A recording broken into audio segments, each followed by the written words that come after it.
네, 예산안 처리 국회 공전 이후에 연말 정국이 분주해졌습니다. 선거제 개편 이슈 처리가 본격화됐죠. 이런 와중에 청와대가 요즘 편치 않은 것 같습니다. 경찰의 지인 수사 상황을 캐물었다고 알려진 청와대 특감반 직원이 친여 인사 우윤근 주 러시아 대사와 관련한 비위 첩보를 해서 본인이 부당하게 쫓겨난 것이다, 이런 주장을 한 것이잖아요. 청와대에서는 미꾸라지 한 마리가 개울물을 흘리고 있다, 이렇게 좀 강경 대응에 나서고 있는데요. 민주평화당의 박지원 의원 연결해서 최근에 정치권 이슈 관련해서 여러 가지 질문 좀 드려보도록 하죠.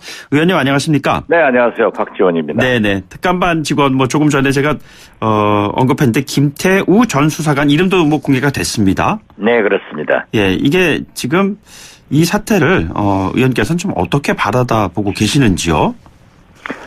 과거에 제 경험상 보면은 민정수석실에 네네. 그러한 담당관 김대중 정부 때는 사익동 경찰들이 상주했고 물론 YS 정권도 그랬습니다. 네네. 대통령께서는 이러한 일탈한 행위를 보고 예. 저에게 지시를 해서 사직동 팀을 없앴습니다. 네네. 그 후 민정수석실에서 이러한 팀들이 계속 운영되고 있는 것은 별로 바람직스럽지 않고 또 어차피 권력이란 게 그런 자리에 있으면 또 일탈한 행동을 할 수밖에 없고 네네. 또 그러한 보고를 받았을 때 참고할 수밖에 없었을 겁니다. 네네. 이게 이쪽의 얘기를 보면은 우윤근 대사의 거는 하나의 예시일 뿐이고 다른 것도 여러 가지가 있다, 이런 얘기까지 하고 있어요. 실제로 그럴 수 있을까요? 글쎄요. 김태우 수사관이 역대 이명박 박근혜 정부에서도 계속 일했기 때문에 네네. 그분이 문재인 정부의 청와대에 들어온 것 자체가 저는 문제가 있다고 생각합니다. 예. 왜 이러한 분들을 받아들여가지고 과거의 관행들이, 습성들이 지속됐을까 하는 것에 나는 의문을 갖습니다. 그래서 그런 거 아니겠습니까? 이명박 박근혜 문재인 정부까지 특감반에서 근무를 했었고 자신은 자신의 능력을 인정받아서 이렇게 일을 처리를 한 것인데 이 문제가 내 본질적인 쫓겨나게 된 이유는 실제로 이런 것이다라고 이제 문제 제기하면서 그래서 일각에서는 제2의 박관천 사건 아니냐, 이런 얘기까지 나오고 있는 배경인 것 같은데요. 그렇다고 보고 계신지요? 저도 그렇게 봅니다. 왜냐하면 김대중 정부에서 처음 저희들이 청와대에 들어갔을 때 비서관이나 행정관 업무의 연속성을 위해서 다 그분들은 공무원들이거든요. 네네. 청와대에서 어떤 분을 차출하는 경우는 거의 없습니다. 예. 대개 각 부처에서 상당히 유능한 공무원들을 순환보직으로 이제 청와대에 파견하게 되고 그 유능한 공무원들이기 때문에 청와대에서도 일을 잘해서 또 복귀할 때는 대개 승진해서 보냅니다. 네네. 그렇지만은 제 경험으로도 당시 김대중 대통령께서 공무원이 무슨 비리가 있겠느냐, 잘못이 있겠느냐, 무슨 정권하고 책임이 있겠느냐 해서 3분의 1을 잔류시켰어요. 예. 그랬더니 계속 타성이 남아 돌아와 있더라고요. 네네. 그 전에 하던 일을 반복하는 거예요. 네네. 그래서 우리는 전부 다 교체한 적이 있는데 저는 문재인 정부에서 왜 특히 민정수석실의 감찰관들을 역대 부패한 정부, 네네. 또 민간 사찰한 정부 사람들을 계속 썼는지 그건 좀 의문이 되고요. 그러한 사람들은 그런 관행, 습관이 있기 때문에 저는 했으리라고 봅니다. 예. 단 청와대에서 발표한 대로 불법적이거나 또는 필요하지 않는 정보는 파기했다. 네네. 라고 하지만은 청와대도 궁색한 거예요. 네네. 만약 파기했으면은 그 다음에 하지 못하도록 조치를 했어야 되고 네네. 계속되면은 돌려보냈어야 됩니다. 예. 이러한 것은 좋지 않은 것은 저는 굉장히 잘못이라고 생각하고 예. 글쎄요, 청와대에서 미꾸라지 하는데 저는 그 미꾸라지가 어디에 있는지는 모르겠어요. 네네. 그래서 그런가요? 지금 보면은 우윤근 대사 임종석 비서실장 간의 말도 좀 약간 엇갈리고 있거든요. 김 전 수사관이 조국 수석이 임종석 비서실장한테 우인근 대사의 비위촉보를 보고했다. 그런데 임 실장은 보고받은 적 없다. 이랬다가 우 대사가 대사 부임 시절 관련 사안을 물어봤고 결론 난 사안이라는 취지의 답변을 또 들었다. 이런 얘기지 않습니까? 자, 이렇게 엇갈리는 상황을 우리가 어떻게 해석해야 되는 것이죠? 글쎄, 우인근 대사는 러시아로 부임하기 전에 비서실장에게 인사차 전화해서 자기가 끝난 사항을 이렇게 또 검증받았다 하는 그런 유감을 전달했다고 하고, 네네. 임종석 비서실장은 나는 인사검증에 대해서 보고를 받지 않았기 때문에 모르겠다라고 웃으면서 넘겼다고 하는데, 예. 제가 아는 우은근 대사는 굉장히 진실성 있는 분입니다. 네네.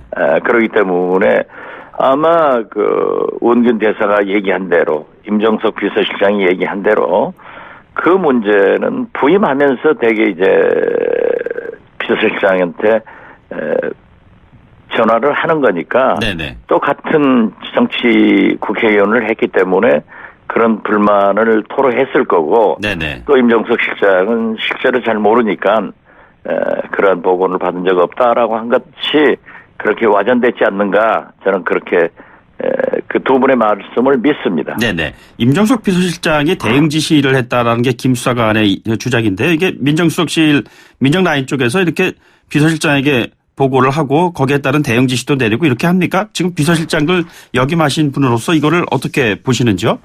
저는 김태우 특별수사관이 지금 이렇게 물고 늘어가기식 비겁한 짓을 하는데요. 네네.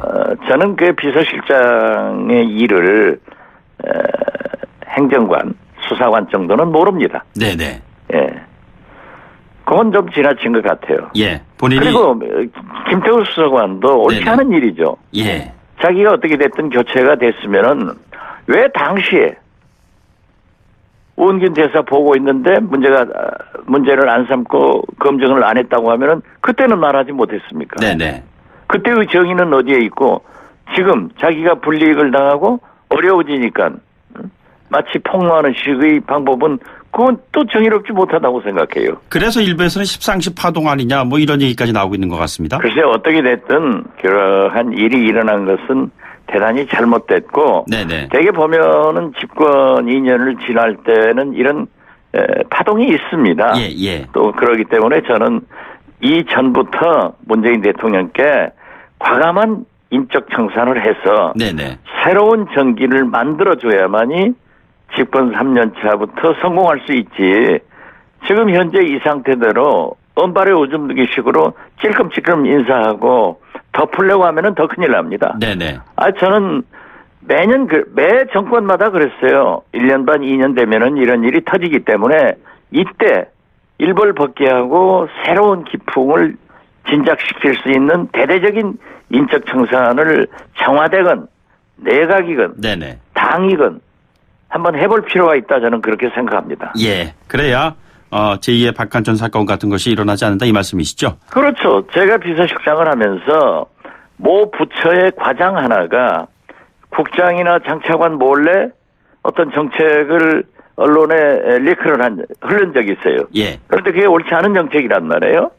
그래서 저는 각 부처의 인사권은 장관한테 있지만은 네네. 비서실장으로서 장관에게 지시를 해서 반드시 조치를 해라. 네네. 해가지고 일벌받게 하니까 그 후 김대중 정권에서만 유일하게 정부 문건들이 대선 기간 동안에 유출되지 않았습니다. 예. 그래서 신상필벌의 원칙이 적용돼야지, 지금 문재인 대통령이 이 순간에 정의를 못하면은 앞으로 남은 자녀 임기 3년간 저는 성공하기 어렵다, 이렇게 생각합니다. 알겠습니다. 주제를 좀 바꿔보겠습니다. 두 야당 대표 단식의 선거제 개혁을 이끌어냈습니다. 이 과정 어떻게 지켜보셨는지요?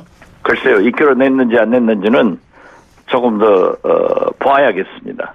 그렇습니까? 그러나 정계특위위원장을 맡고 있는 심상정 의원께서 잘 하고 계시기 때문에 어떤 결론이 날지 모르겠습니다만은 지금 벌써 합의하고 서로 다른 얘기를 하고 있고, 네네. 또 문재인 대통령께서도 선관위의 안을 지지한다 하는 것은 선관위안을 우리 국회에서 받아들일 수 있는가 네네. 이런 문제가 있기 때문에 그러한 물론 수고하신 뭐 손학규, 이정미 이런 분들이 계시지만은 예. 조금 더 추이를 보아서 평가해야 된다 이렇게 좀 유보적 자세를 저는 가지고 있습니다. 1월 임시국회 합의 처리가 좀 어려울 수도 있다는 말씀이신가요? 1월 임시국회는 열어야죠. 네네. 지금 현재 제가 법사위원입니다만은 네네. 법사위나 각 상임위에 걸려 있는 민생 법안이 산더미처럼 쌓여 있습니다. 예, 예. 이것들은 국회에서 빨리빨리 처리를 해줘야지 이게 무슨 뭐 정개특위다 사개특위다 뭐가 하나 걸리면은 국회가 전체가 마비된다고 하면은 그건 국민들로부터 안 그래도 왕따 당하는 국회가 더 왕따 당하는 거죠. 네네. 그래서 저는 임시국회는 열어서 네네. 일반 민생 법안이나 개혁 법안은 합의 처리를 해나가고 예. 심의하고 네네. 또 그러나 정개특위나 사개특위는 사개특위대로 별도로 움직여야지 지금 현재 정치특위에서 연동형 비례대표 가지고 모든 국정이 마비된다고 하면은 안 그래도 경제는 어렵고 네네. 지금 북한 핵 문제는 풀리지 않고 노동계, 적폐청산, 사법부, 소위 북경 노적사가 한꺼번에 지금 몰려오고 있지 않습니까? 예, 예. 그래서 저는 임시국회는 열되 정개특위의 문제는 심상정 특위위원장 주도하에 여야가 다시 머리를 맞대고 숙의해야 된다. 네네. 그래서 평가를 유보합니다. 알겠습니다. 한국당 조광특위 인적쇄신 대상자 발표했는데 어떻게 보셨는지요? 어마어마하게 했어요. 그렇습니까? 규모가 크지 않았다는 평가도 많이 있던데요. 글쎄요, 뭐 보기에 따라서 결정되겠지만은 네네. 현역 의원들을 그렇게 배제시킬 수 있는 것은 굉장히 큰 겁니다. 김병정 비대위원장이기 때문에 가능한 건가요? 저는 김병준 비대위원장이 만약 처음에 가서 그렇게 쇄신을 하고 들어갔으면은 네네. 굉장히 그 평가를 받을 건데 이제 뭐 2월 전당대회인데 예. 끝나면서 아무튼 청산을 했는데 네네. 또 한국당 일부에서 보면은 전당대회 때 지금 받아들이고 반성하는 사람은 뭐 다시 공천할 수 있다. 네네. 공천의 길을 터겠다 하는 사탕을 던져놓는 것은 그건 또 옳은 개혁이 아니죠. 예. 그래서 지금 현재는 잘 됐지만은 용두사미로 끝날 수도 있고 네네. 또 지금 현재 한국당은 도로 박근혜당 됐다. 네네. 이런 평가를 받기 때문에 과연 비박들이 어떻게 분열할 것인가. 예, 예. 또 이미 바른미래당에서 국회의원 한 분이 내일 입당을 한다고 하면은 네네. 또 바른미래당 역시 그 소위 그전 새누리당 계열 그런 분들이 어떻게 태도를 할 것인가 뭐 정계가 좀 시끄러울 것 같습니다. 예. 이게 개인별로 이동이 있으면은 그 다음에 당대당 통합의 이야기가 나올까요? 바른미래당과 한국당의 당대당 통합은 불가능할 겁니다. 네네. 손학규 대표는 진보적 자세를 가지고 있고 예. 나머지 일부 의원들은 뭐 보수적 가치를 존중하기 때문에 그분들이 움직이는 것은 쉬울 일이지만은 만약 네네. 지금 현재처럼 바로 박근혜당이 됐다고 하면은 유승민 전 대표 같은 분은 좀 엉거주춤하겠죠. 갈 예. 수도 없고 올 수도 없고. 네네. 네. 자, 그러면은 홍준표 전 대표는 어떻게 될까요? 또 나올까요? 홍준표 대표는 지금 현재 그 유명한 입을 닫고 있는데 네네. 어떤 방향으로든지 튈 겁니다. 그래서 저는 그 분열이 예. 어떻게 시작될 것인가 어떻게 됐든 시대착오적인 도로 박근혜당은 국민적 지지는 받지는 못하고 네네. 특정 지역이나 또는 박근혜 지지 세력이 일정하게 전국에 있지 않습니까? 네네. 그렇기 때문에 존재할 거고 지금 현재 박근혜 탄핵을 앞장선 그 시대 정신에 맞는 그런 분들의 소위 네네. 비박계가 어떻게 움직일 것인가. 예. 그건 좀 유보를 하지만은 저는 분열되리라고 봅니다. 예, 알겠습니다. 오늘 말씀 여기까지 듣겠습니다. 고맙습니다. 네, 감사합니다. 네, 지금까지 민주평화당의 박지원 의원이었습니다. 1부 마치고 2부에 돌아오겠습니다.